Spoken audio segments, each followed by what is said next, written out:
সুপ্রভাত আমার স্নেহের ছাত্রছাত্রীরা, আশা করি তোমরা সকলেই খুব ভালো আছো। আমাদের এই অনলাইন কোচিং ক্লাসে আজ আমি তোমাদের সামনে অষ্টম শ্রেণীর বুদ্ধদেব বসুর লেখা হাওয়ার গান নামক কবিতাটি নিয়ে আলোচনা করব। তো চলো আমরা আজকে শুরু করছি বুদ্ধদেব বসুর লেখা কবিতা হাওয়ার গান। দেখো, এই কবিতাটিকে আমি দুটো পার্টে ভাগ করেছি। আজকে আমরা এই কবিতার প্রথম অংশটুকু পড়ব এবং পরের ক্লাসে আমরা এই কবিতার পরবর্তী অংশ পড়ব এবং কবিতাটাকে সমাপ্তি করব। বোঝা গেছে? তাহলে আজকে আমরা কবিতার প্রথম পার্ট শুরু করছি। তো যারা এখনো পর্যন্ত আমার এই চ্যানেলে নতুন আছো তারা অবশ্যই যেন আমার এই চ্যানেলটিকে সাবস্ক্রাইব করে নাও এবং নোটিফিকেশন অন করো, যাতে এই ধরনের ক্লাস সবার প্রথমে তোমরা পেয়ে থাকো। তো চলো শুরু করছি আমরা আজকে হাওয়ার গান, কবি বুদ্ধদেব বসুর লেখা। দেখো, কবিতার মধ্যে বোর্ডের মধ্যে লিখে রেখেছি কবিতা হচ্ছে হাওয়ার গান, কবি বুদ্ধদেব বসু। তাহলে এই যে কবি বুদ্ধদেব বসু, এই বুদ্ধদেব বসু সম্পর্কে আমরা কিছু তথ্য একটু জেনে নেব। কবি বুদ্ধদেব বসু 1908 খ্রিস্টাব্দে বাংলাদেশে জন্মগ্রহণ করেছিলেন এবং তিনি 1974 খ্রিস্টাব্দে মারা যান। এই বুদ্ধদেব বসু একাধারে ছিলেন কবি এবং ছিলেন ঔপন্যাসিক এবং ছিলেন নাট্যকার। ঠিক আছে, তো আজকে আমরা কবি বুদ্ধদেব বসুকে নিয়ে আলোচনা করব। তো কবি বুদ্ধদেব বসুর যে সমস্ত বিখ্যাত কাব্যগ্রন্থ আছে সেইগুলো আমরা একটু প্রথমে জেনে নেব। দেখো, আমি লিখে রেখেছি যে বন্দির বন্দনা, কঙ্কাবতী, দময়ন্তী এবং দ্রৌপদীর শাড়ি, এই ধরনের আরো অনেক কাব্যগ্রন্থ তিনি লিখেছিলেন। তো আজকে আমরা এই যে হাওয়ার গান কবিতাটি পড়ব, এটি কবি বুদ্ধদেব বসুর লেখা শ্রেষ্ঠ কবিতা থেকে নেওয়া হয়েছে। তো চলো শুরু করছি আমরা কবিতার মূল বিষয়ের আলোচনা এবং উৎস ব্যাখ্যা প্রসঙ্গ। তোমরা প্রত্যেকেই বইটি নিজের সামনে রাখো এবং বইয়ের 88 পৃষ্ঠা তোমরা বের করো। দেখো কি বলছে, হাওয়াদের বাড়ি নেই, হাওয়াদের বাড়ি নেই, নেই রে। দেখো, কবিতার প্রথমে আমরা একটা চমক পেলাম যে হাওয়াদের বাড়ি। দেখো, আমরা সাধারণত জানি যে মানুষ আমরা বাড়িতে বসবাস করি, কিন্তু হাওয়াদেরও একটা বাড়ি থাকার প্রয়োজন আছে। কবি এখানে তাই বলছেন যে হাওয়াদের বাড়ি নেই, হাওয়াদের বাড়ি নেই, নেই রে। হাওয়াদের কিন্তু কোনো বাড়ি নেই। হাওয়া আমরা জানি, দেখো আমরা হাওয়াকে কি করি না, অনুভব করতে পারি। হাওয়াকে আমরা কিন্তু দেখতে পাই না, কিন্তু আমরা অনুভব করতে পারি। তো সেই হাওয়াদের কথা এখানে কবি বলছেন যে হাওয়াদের বাড়ি নেই, হাওয়াদের বাড়ি নেই, নেই রে, তারা শুধু কেঁদে মরে বাইরে।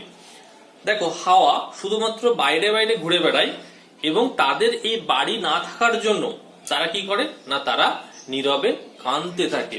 ঠিক একইভাবে দেখো, আমরাও দেখেছি যদি বাস্তব জীবনে আমাদের আবার আমরা যদি কেউ গৃহহীন হয়ে পড়ি, তাহলেও কিন্তু আমাদের চোখে কান্না চলে আসে। তো এখানেও ঠিক একইভাবে দেখো, হাওয়াদের যেহেতু বাড়ি নেই, তাই হাওয়ারা কিন্তু কি করছে না, কাঁদছে।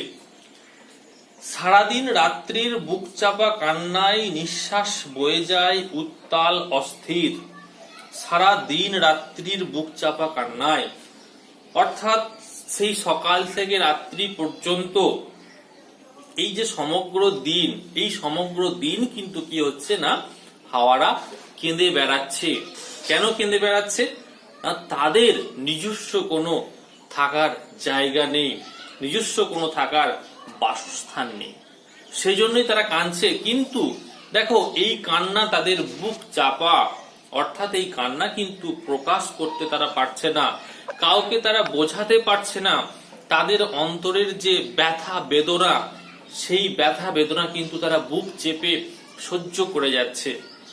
তাই এখানে কি বলছে না, সারাদিন রাত্রির বুক চাপা কান্নায় নিঃশ্বাস বয়ে যায় উত্তাল অস্থির।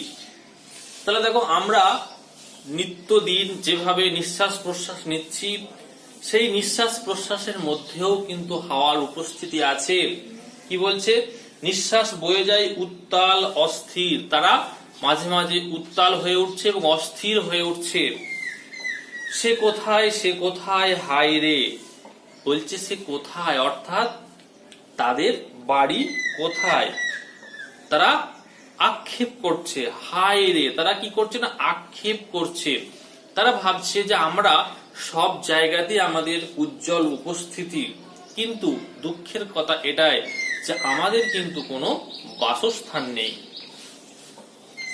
বলে তারা পৃথিবীর সব জল সব তীর ছুঁয়ে গেছি বারবার দুর্বার ইচ্ছায়।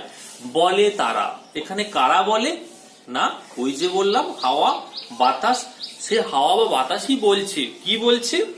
না পৃথিবীর সব জল, অর্থাৎ পৃথিবীর যে জলভাগ আছে সেই সমগ্র জলভাগ, এবং তারই সাথে কি না সব তীর। তীর মানে আমরা জানি তীর হচ্ছে কি না নদীর কিনারা বা সমুদ্রের কিনারা, সেই তীর দেখো ছুঁয়ে গেছি বারবার দুর্বার ইচ্ছায়। ছুঁয়ে গেছি, কে ছুঁয়ে গেছে? না এই বাতাস ছুঁয়ে গেছে, এই হাওয়া ছুঁয়ে গেছে, অর্থাৎ নদীর সমস্ত তীরকে হাওয়াটা ছুঁয়ে গেছে, পৃথিবীর সমস্ত জলকে হাওড়া ছুঁয়ে গেছে। তবু নেই, সে তো নেই, নেই রে। তবু নেই মানে এত কিছু করার পরও কিন্তু নেই। কি নেই? না তাদের কোনো নিজস্ব বাসস্থান নেই, স্থায়ী থাকবার কোনো জায়গা নেই, যেটা আমাদের বা তোমাদের প্রত্যেকেরই আছে। সে তো নেই, নেই রে, অর্থাৎ এখানেও দেখো কিন্তু ওই হাওয়া বা বাতাস কিন্তু বারে বারে তাদের সে বাড়ি না থাকার জন্য আক্ষেপ করছে, বেদনা করছে। সব জল সব তীর পাহাড়ের গম্ভীর। আবার দেখো একই কথা কিন্তু আবারও বলছে, সব জল সব তীর, অর্থাৎ সমগ্র জলভাগ সমগ্র তীর পাহাড়ের গম্ভীর। এমনকি পাহাড় যে গম্ভীর অবস্থায় দাঁড়িয়ে থাকে সেই গম্ভীর পাহাড়কেও কিন্তু হাওয়াতে দোলা লাগিয়েছে, তীরকে হাওয়াতে দোলা লাগিয়েছে, সমগ্র জলভাগকে হাওয়া স্পর্শ করেছে। বন্দর বন্দর নগরীর ভিড়। দেখো বন্দর মানে আমরা জানি সেই সমস্ত বন্দরেও কিন্তু কি না হাওয়ার উজ্জ্বল উপস্থিতি আছে। নগরীর ঘন ভিড়, অর্থাৎ এই যে নগরের মধ্যে আমাদের শহরের মধ্যে মানুষের যে জনসমাগম হয় সেখানে কি হয় না একটা ভিড় হয়, অনেক মানুষের উজ্জ্বল উপস্থিতিতে কি হয় না একটা ভিড় দেখা যায়। তো সেই ভিড়ের মধ্যেও কিন্তু কি আছে না হাওয়াদের উপস্থিতি আমরা লক্ষ্য করে থাকি। অরণ্য প্রান্তর শূন্য তেপান্তর। অরণ্য মানে কি না হচ্ছে বন বা বনানী। প্রান্তর শূন্য তেপান্তর। তেপান্তর মানে কি না তিনটি প্রান্তরের সমাহার। প্রান্তর শূন্য তেপান্তর অর্থাৎ জনহীন প্রান্তর, যেখানে তাহলে প্রান্তর মানে আমরা কি বলবো তোমরা প্রত্যেকেই লিখে নাও খাতার মধ্যে। প্রান্তর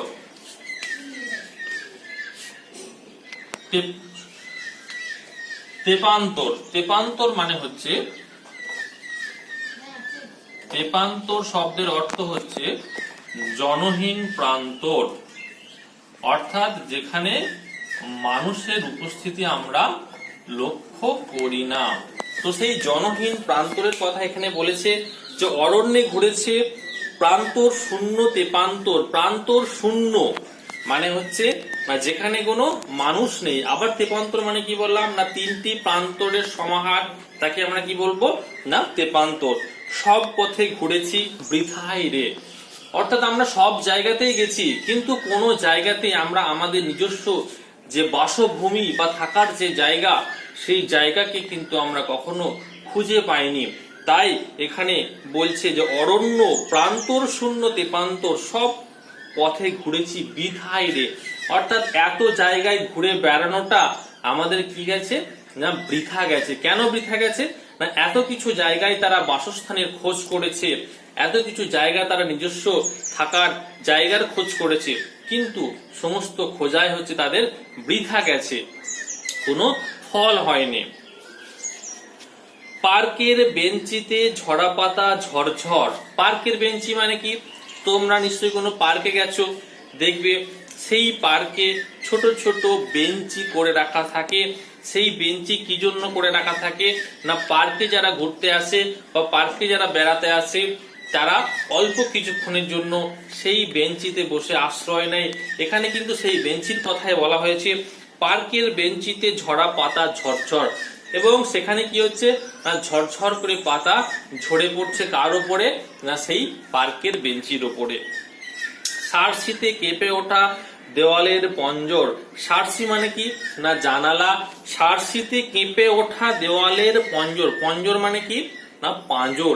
এই যে আমাদের শরীরের মধ্যে পাঁজর আছে, ঠিক এখানে দেওয়ালকে সেই পাঁজরের সঙ্গে তুলনা করা হয়েছে। বলছে সার্সিতে কেঁপে ওঠা দেওয়ালের পঞ্জর মানে কি না দরজা বা জানালা, যখন আমরা এই হাওয়া এসে দরজা বা জানালায় ধাক্কা মারে এবং তার ফলে কি হয় না দেওয়ালের মানে হৃৎপিণ্ড বা পাঁজর সেটাও কি হয় না কেঁপে ওঠে। দেখো এখানেও কিন্তু হাওয়ার উপস্থিতি, তাহলে পার্কের বেঞ্চিতে হাওয়ার উপস্থিতি দেখতে পাচ্ছি,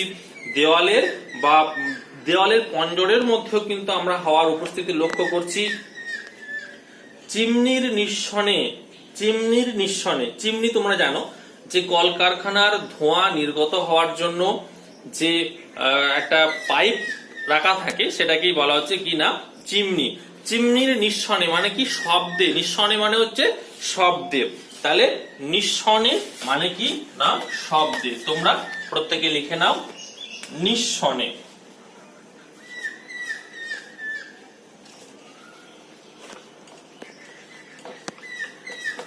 নিঃসনে মানে কি না শব্দে।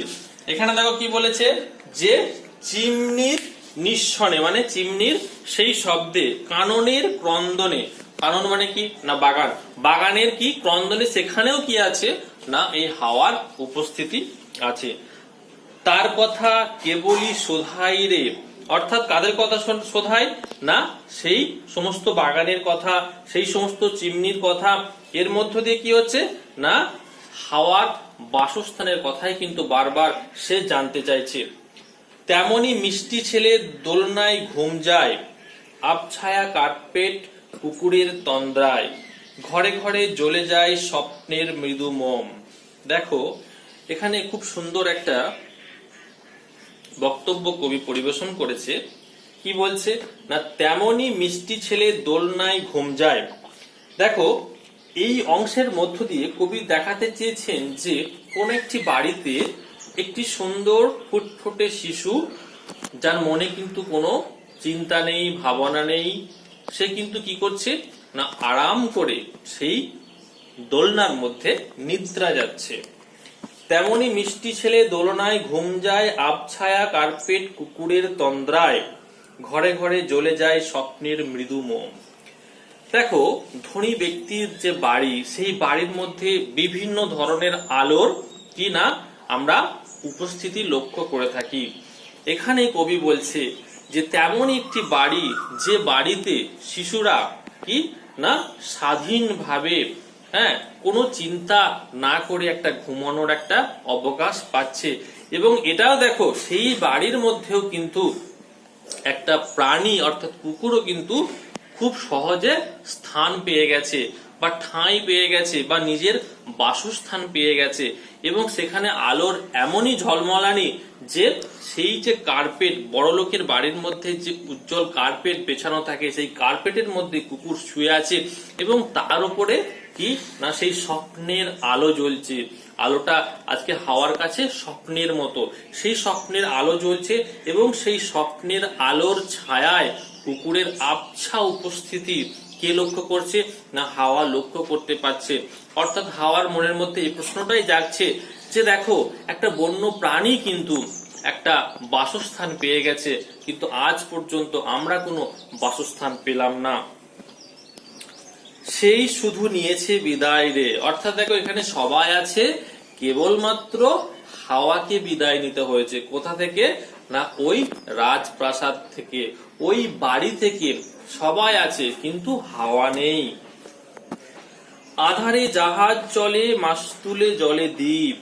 আধারে দেখো রাত্রে যখন জাহাজ চলে তখন তার মাস্তুলে কি হয় না একটা আলো জ্বলে। মাস্তুল মানে কি না মাস্তুল মানে হচ্ছে জাহাজের পালটাকে টাঙানোর জন্য যে লম্বা দণ্ড একটা জাহাজের মধ্যে রাখা হয় সেটাকে কি বলা হচ্ছে না মাস্তুল।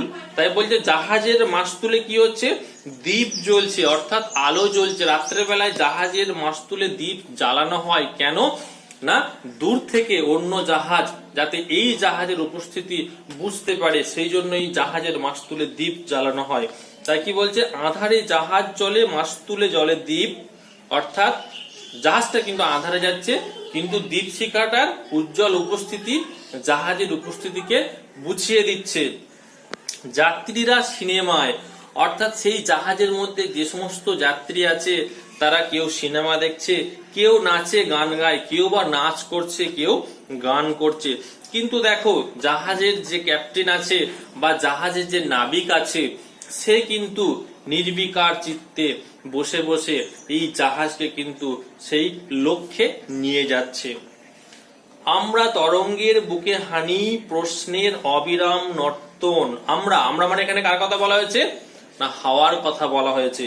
তরঙ্গের বুকে, তরঙ্গ মানে কি না, তরঙ্গ মানে হচ্ছে ঢেউ।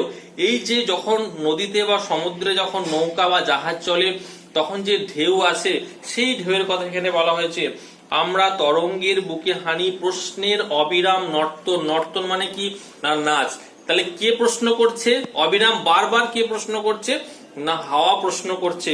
মত্ত আবর্তন, অর্থাৎ সেই হাওয়া কিন্তু সমুদ্রের বুকে বা নদীর মুখে মত্ত অবস্থায় আবর্তন করছে, মানে ঘুরে চলেছে।